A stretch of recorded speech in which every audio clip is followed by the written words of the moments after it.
Nxivm trial sex cult's Grandmaster was seen as some kind of god. The New York Times. The racketeering trial of Keith Raniere has offered insight into how he was said to have controlled his many followers. What you need to know to start the day. To his followers, Keith Raniere was known as Vanguard, or sometimes Master or Grandmaster. Though they considered him, to disagree with him was seen as a form of heresy or, in the parlance of his followers, a breach that would require penance. Those who could not the racketeering trial of Mr. Raniere, who co-founded Nxivm in the 1990s in a suburb outside Albany, is just a few days old. But testimony from jurors in federal district court in Brooklyn have heard Mr. Raniere, who has pleaded not guilty to conspiracy, forced labor, extortion, and sex trafficking charges. You described as a man of good intent, as a sexual predator who abused women and teenagers, and as a fantasist who saw himself at the center of a vast government conspiracy. Whatever view one takes, it would seem to be impossible to overstate his power over people connected to Nxivm.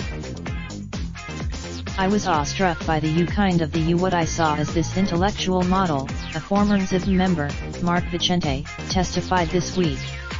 By the time you saw in court, Mr. Raniere himself has been largely impassive, taking notes with a yellow pencil or gazing at the witness stand while wearing glasses and a bulky sweater, his trial aesthetic more normcore than rock star.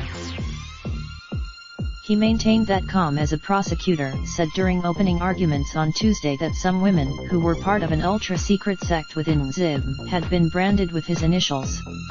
One juror raised the prosecutor, Tanya Hayar, went on to tell the jury that although Mr. Raniere had presented Nxivm as an organization that was meant to empower people, he was a con man interested only in controlling others, particularly women. He targeted people who were looking to improve their lives, Ms. Hayar said. He drew them in slow. Mr. Raniere's lawyer countered during his opening argument by describing his client as a man who had built a happy family of students and adherents.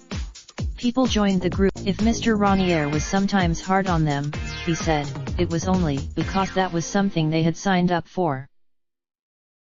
Parts of this case you're going to find are inconsistent with your own morality, and that's okay, Mr. Agnifilo told the jurors, adding I am going to defend his intentions to my last breath in this courtroom.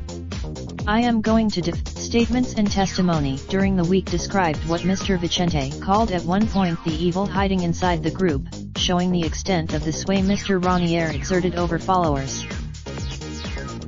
Ms. Hayar told the jurors that Mr. Raniere began a sexual relationship with a 15-year-old girl and later was present when she performed oral sex on a woman who had been blindfolded and tied to a table.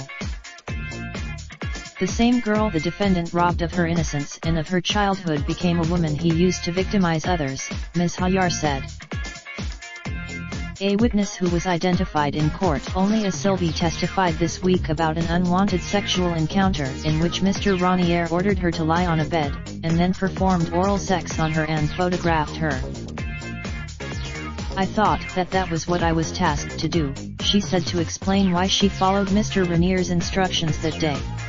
Go along with what Mr. Vicente testified that Mr. Raniere was seen as the intellectual architect of Nxivm.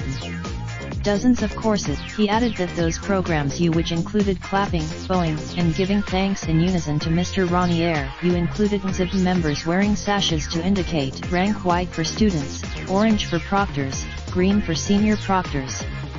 Like the students, sometimes new attendees, who were deemed to be especially promising, were granted an audience with Mr. Raniere.